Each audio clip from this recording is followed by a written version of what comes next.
नमस्कार दोस्तों, सबने मेरी राम राम। आज हमारे टेस्ट नंबर 16 का डिस्कशन है आउट ऑफ 100 टेस्ट। आज 2 मार्कर हैं। Let's start. How are poverty and unemployment interrelated in India's development challenge. तो मतलब इन दोनों का रिलेशन पूछा है कि कैसे दोनों रिलेटेड हैं। तो दोनों, क्या पुअर्टी से अनएम्प्लॉयमेंट आता है, अनएम्प्लॉयमेंट से पुअर्टी आती है, तो आपको इनकी रिलेशनशिप समझानी पड़ेगी। देखो, अगर आदमी अनएम्प्लॉयड है, उसके पास नौकरी नहीं है, तो उसकी इनकम अपॉर्चुनिटीज कम हो जाएंगी, जिसकी वजह से वो पुअर हो जाएगा।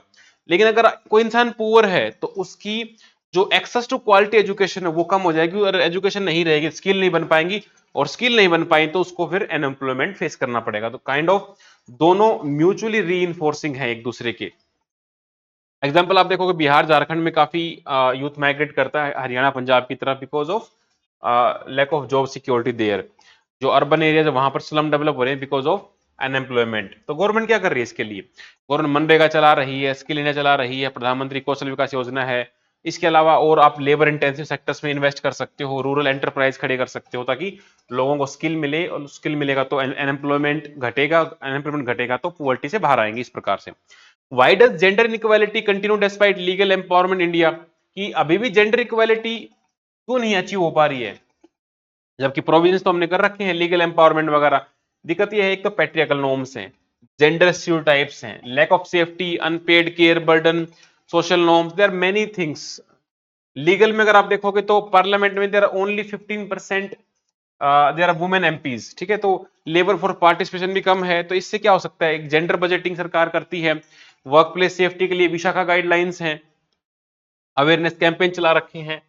तो काफी सारे प्रोविजन है। वैसे 2 मार्कर है Vishakha guideline sexual harassment work place रोकने के लिए। इसके अलावा जेंडर बजटिंग तो हो ही गया है, ठीक है। आईसीसी कमेटी बनाई जाती है वर्क प्लेस पे। तो ये सारे जो फीचर हैं वुमेन के लिए, सखी ऐप है।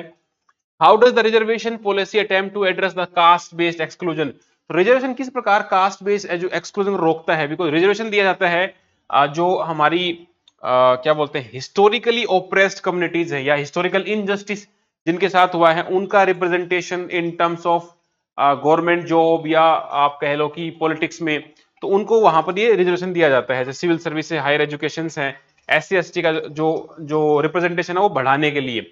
बट अभी भी उनको हाउसिंग में, मैरिज में, वर्क प्लेस में, सोसाइटी में डिस्क्रिमिनेशन फेस करना पड़ता है। तो ये कहना पूरी तरह से सत्य नहीं होगा कि रिजर्वेशन की वजह से उनको कंप्लीटली अपलिफ्टमेंट हो रहा है।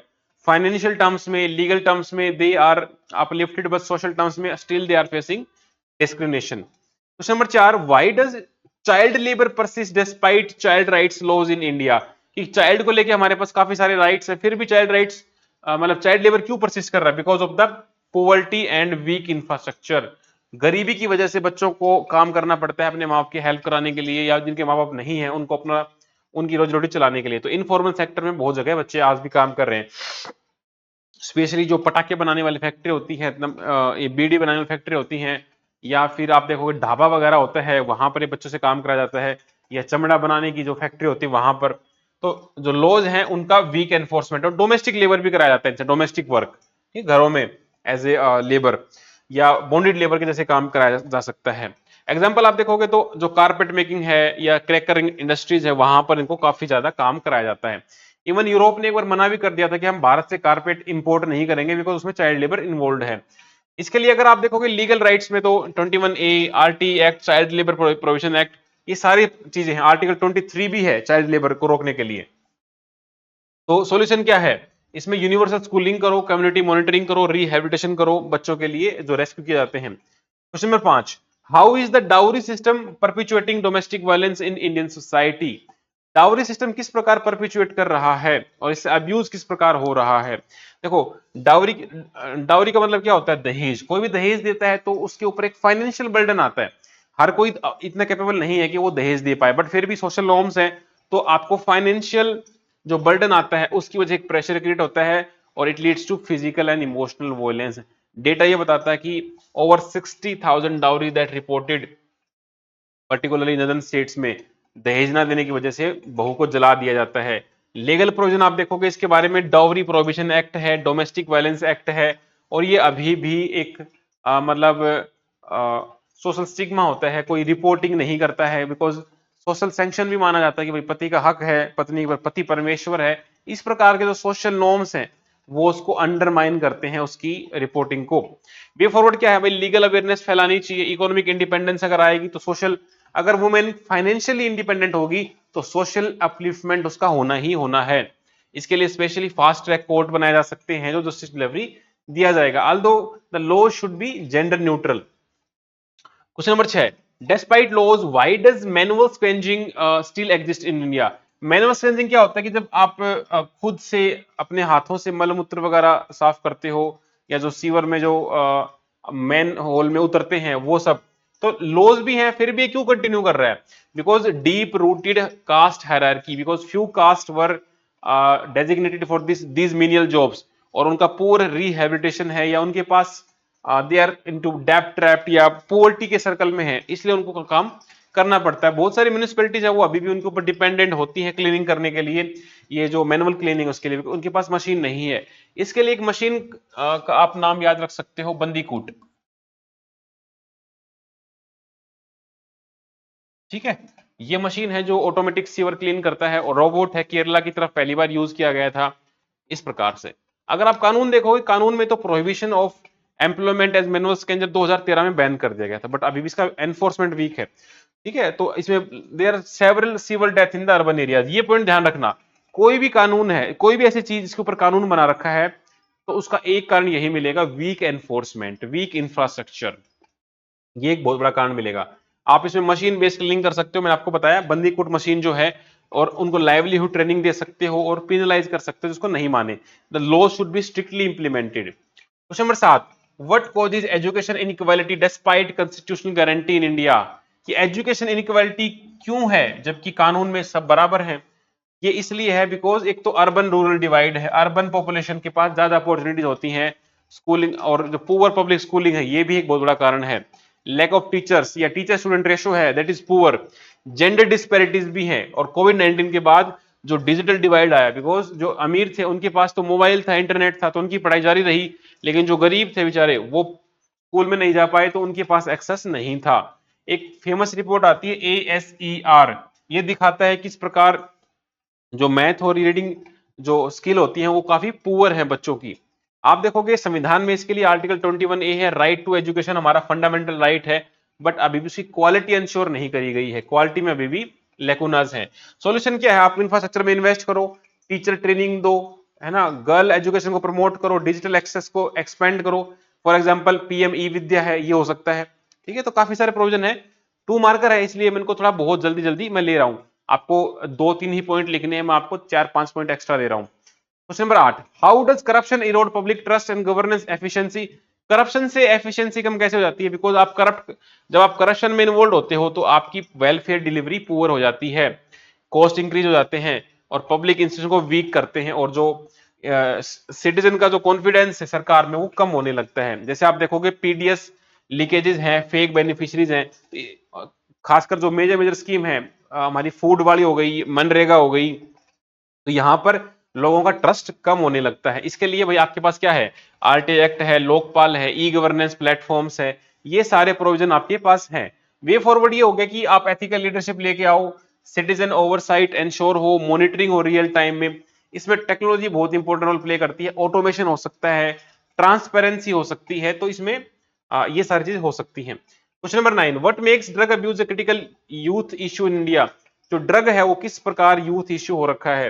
देखो, जो यूथ है वो ड्रग की तरफ क्यों जा रहा है, बिकॉज ऑफ पीयर प्रेशर या peer group, unemployment, social media influence. उसमें दिखाया जाता है कि जो हीरो है या विलन है, they are constantly smoking, they are constantly drinking, तो वो एक क्या बोलते हैं कि सोशल इन्फ्लुएंस होते हैं बच्चे। पीयर प्रेशर है, मान लो 4 बच्चे पी रहे हैं, एक नहीं पी रहा, तो 4 उसको ट्राई करने के लिए बोलते हैं, देन सडनली ही गेट एडिक्टेड। अर्बन में अर्बन स्ट्रेस हो सकता है, मतलब आप काम के स्ट्रेस में पीना चाहते हो। अनएम्प्लॉयमेंट है, आपके पास काम ही नहीं है, तो आपके पास कोई मोटिव ही नहीं है कि मैं अपने आप को बचाऊं या किसी काम में एंगेज रखूं। अवेयरनेस नहीं है कि आगे चल के एडिक्शन बन सकता है, बहुत से लोग ट्राई करने के लिए पी लेते हैं। या जो बॉर्डर स्टेट्स हैं, खासकर पंजाब जैसे एरिया है, वहां पर ये बहुत बड़ी प्रॉब्लम है। एग्जाम्पल आप देखोगे पंजाब और नॉर्थ ईस्ट में यहाँ पर हीरोइन, सिंथेटिक ड्रग वगैरह आते रहते हैं, म्यांमार से भी और पाकिस्तान से भी।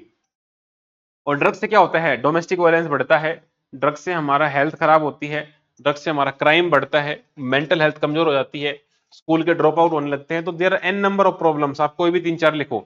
सॉल्यूशन क्या है, ड्रग अब्यूज के लिए हम जो रैकेट्स है उनको उनको पकड़े, रिहेबिलिटेट करें जो पकड़ा गया है, लाइफ स्किल ट्रेनिंग दें एजुकेशन में, मास अवेयरनेस ड्राइव चलाएं कि कितने खतरनाक हैं ये drugs. Question number 10, why is cyber crime a growing threat to online safety. Cyber जो क्राइम है, बिकॉज ऑनलाइन सेफ्टी क्या है, और साइबर क्राइम होता है क्या, जब आप इंटरनेट का यूज करके कोई क्राइम करते हो, साइबर क्राइम। तो उसकी वजह से क्या होता है कि आप किसी की पैसे निकाल रहे हो, किसी की आइडेंटिटी को फेक कर रहे हो, किसी को फिशिंग अटैक कर रहे हो, तो ये सारे आपकी ऑनलाइन सेफ्टी को हार्म करते हैं। पर्टिकुलरली वुमेन की जो सेफ्टी है, वुमेन की डिग्निटी है, सेक्सटॉर्शन वगैरह किए जाते हैं, आइडेंटिटी थेफ्ट होते हैं। तो ये डीप फेक एक बहुत इंपॉर्टेंट टर्म है, 2 नंबर में आपका पेपर में आ सकता है, डीप फेक। ठीक है, आप किसी का चेहरा और किसी का चेहरा लगा के किसी को बदनाम कर सकते हो, इस प्रकार की चीजें आपको क्वेश्चन में मेंशन करनी है। मीडिया फ्रॉड है सोशल मीडिया पे, सोशल मीडिया पे जो दिखता है वो होता नहीं है, जो गाड़ी में घूमते हैं वो किराए की होती हैं, या एडिटिंग से बनाई जाती है बहुत सारी चीज, है ना। लोगों के पास डिजिटल लिटरेसी है नहीं, तो वो उसको सही मान लेते हैं। और स्लो पुलिसिंग रेस्पॉन्स भी है, बिकॉज मर्डर हो रहे हैं, रेप हो रहे हैं, तो उन क्राइम को छोड़ के साइबर क्राइम तक इतना हमारे पास वर्क फोर्स ही नहीं है कि वो उनको टैकल कर पाए। बट सम हाउ हमारे पास भाई साइबर पुलिस की अलग से सेल है, आईटी एक्ट है, और स्कूल के करिकुलम में साइबर सेफ्टी वगैरह भी डाला जा सकता है, डाला भी गया है। Question number 11, what does Gandhi mean by satya and how is different from the factual truth. Gandhi ji जो सत्य अहिंसा की बात करते थे, वो सत्य क्या है, क्या वो ट्रूथ जो हम बोलते हैं उससे अलग है? हाँ, थोड़ा सा अलग है। गांधी जी को सत्य जो है वो भगवान से थोड़ा सा रिलेटेड है, सत्य विद द गॉड, मतलब हमें भगवान के समक्ष हमें सत्य रहना है, सब कुछ भगवान देख रहा है, और हम अपनी स्पीच, अपने विचार, अपने एक्शन में बुरा मत देखो, बुरा मत बोलो, बुरा मत सुनो, है ना। गांधी जी के 3 बंदर हैं। तो इस प्रकार से ट्रूथ एक एक्शन नहीं है, it's a way of life. ठीक है, एक फैक्ट ना होके ये जीने का तरीका है आपका, सत्य। गांधी जी एडमिट करते हैं अपने पेरेंट्स के सामने, एक बार उन्होंने भी एक बार झूठ बोला था। तो ये आपको मोरल करेज देता है, आपको अकाउंटेबल बनाता है, और एक सिविल सर्वेंट में अगर ये गुण होगा तो वो सिविल सर्विसेज को में ट्रांसपेरेंसी और ट्रस्ट लेके आएगा। Question number 12, how did Gandhi interpret ahimsa in the practical terms. Gandhi ji की जो अहिंसा थी वो किस प्रकार से प्रैक्टिकल टर्म्स में आई। आप देखोगे अहिंसा का मतलब क्या होता है, नॉन वायलेंस। नॉन वायलेंस अगर आप आपके अंदर होगा तो आपके अंदर लव होगा, कंपैशन होगा, आपके विचार, आपकी वाणी, आपके कर्मों में एकदम नॉन वायलेंस जब आएगा तो आपको मोरल करेज देगा। जैसे आप देखोगे नॉन कॉपरेशन मूवमेंट था, जब चोरी चोरा इंसिडेंट हुआ, तो गांधी जी ने पूरे मूवमेंट को वापस ले लिया, बिकॉज उनका जो अहिंसा को लेके जो कंसेप्ट था इट वाज वेरी मतलब एथिकल, तो उन्होंने एकदम से मूवमेंट वापस ले लिया। तो आप कभी भी वॉयलेंस का जवाब वॉयलेंस से नहीं दे सकते। गांधी जी क्या बोलते थे, गलत रास्ते सही मंजिल तक नहीं ले जा सकते, the wrong means can not take you to right destination, इस प्रकार से। Question number 13, explain the concept of brahmacharya in Gandhian ethics. तो ब्रह्मचर्य का मतलब क्या होता है, ब्रह्म जैसा आचरण। तो गांधीयन एथिक्स में ये बात करते हैं सेल्फ रेस्ट्रेन की। ब्रह्मचर्य का मतलब वैसे तो इन जनरल टर्म्स में हम देखते हैं सेलिबेसी, मतलब आप सेक्स, लस्ट, इनसे दूर रहते हो। तो गांधी जी ने को डिफाइन किया था ब्रह्मचर्य को सेल्फ रेस्ट्रेन, मतलब एक तरह का आपको दूरी बनाए रखनी है ऐसी चीजों से जो आपको बाध्य करती हैं, आपको जो बांध लेती हैं, जैसे एंगर है, ग्रीड है, लस्ट है, डिजायर है। और ये सब आप इनसे दूर रहने लगोगे तो आपके अंदर क्या आएगा, mental clarity, ethical will power, service mindedness, ये सब आएगा। तो गांधी जी बहुत खुद भी इसको प्रैक्टिस करते थे, मिनिमल से कपड़े पहनते थे, मिनिमल से खाना खाते थे, और इतने बड़े लीडर होने के बावजूद एकदम आम आदमी के जैसे, साधु के जैसे वो रहते थे। Question number 14, define Gandhian concept of trusteeship. बहुत ही सुंदर कंसेप्ट है। ट्रस्टीशिप का मतलब होता है आप कोई भी चीज संभालो लेकिन ट्रस्टी बन के उसका उसको एज ए टेक केयर करो, उसका ओनर मत बनो, है ना। जैसे आप क्या बोलोगे, जो वेल्थी शुड लीव द, मतलब अपने जो रिसोर्सेज हैं उनको दूसरों के लिए यूज करना चाहिए, पब्लिक गुड के लिए, ना कि अपनी लग्जरी के लिए। अगर मान लो मेरे पास कोई भी चीज है तो मैं उसे अपना ना मानूं, मैं मानूं भगवान की ही वस्तु है, मैं इसको संभाल रहा हूं, बस मेरे थ्रू भगवान चला रहा है, तो मैं उसको फिर लग्जरी में यूज ना करके लोगों के लिए यूज करूंगा। जैसे गांधी जी ने परसुएट किया था जीआरडी टाटा को कि भाई जो जो वर्कर्स हैं उनके बारे में आप सोचो। आज आप देखोगे तो हमारे मॉडर्न टाइम्स में CSR जो है कॉर्पोरेट सोशल रेस्पॉन्सिबिलिटी, उसको आप ट्रस्टीशिप में एग्जांपल आप दे सकते हो। Question number 15, what is Sarvodaya according to Gandhi ji? Sarvodaya का मतलब क्या होता है? सर्व का उदय, सबका उदय, मतलब वेलफेयर ऑफ द ऑल। तो ये बोलते थे जो सबसे आखिर में है, जो सबसे कमजोर है, मतलब अंत्योदया, उसका हमें उत्थान करना है। वैसे गांधी जी रस्किन से इंस्पायर्ड थे और गांधी जी बोलते हैं कि सबका उदय होना चाहिए, जो सबसे आखिर में है ना वो भी होना चाहिए। गांधी जी का एक और कंसेप्ट आता है 2 नंबर में आ सकता है, तलिस्मैन। गांधी जी तलिस्मैन, तलिस्मैन का मतलब क्या होता है? जब भी आप कोई फैसला लो तो उस फैसले लेने से पहले ये सोचो कि जो सबसे आखिर में आदमी होगा, सबसे कमजोर होगा हमारे देश में, क्या आपका फैसला उसको बेनिफिट करने वाला है? अगर नहीं तो रहने दो भाई। इस प्रकार का मतलब बहुत ही ब्रॉड आइडिया था ये। तो इस प्रकार का गांधी जी का आइडिया था। गांधी जी इनको हरिजन्स का नाम देते हैं, हमारी मनरेगा, हमारा आयुष्मान भारत, ये सारे इसी की तो प्रोविजंस हैं जो वेलफेयर ऑफ ऑल करना चाहते हैं। तो आप भी अगर इस टेस्ट में ज्वाइन करना चाहते हो तो आप हमारे दिए गए QR कोड पर स्कैन कर सकते हो। और ये टेस्ट सीरीज में आपको 100 टेस्ट मिलेंगे, 23 मेजर टेस्ट, 77 माइनर टेस्ट, और ये आपको 24 आवर्स में चेक करके आपको वापस भी दिया जाता है। और बहुत सारे बच्चे लिख भी रहे हैं और उनको रेगुलरली इवेल्युएशन करके मिल भी रहा है। तो स्लोली स्लोली आप स्टेप्स लेते हो और एक दिन आप वहां तक, मंजिल तक पहुंच जाते हो। तो this was all for today, मिलते हैं जल्द ही। Thank you.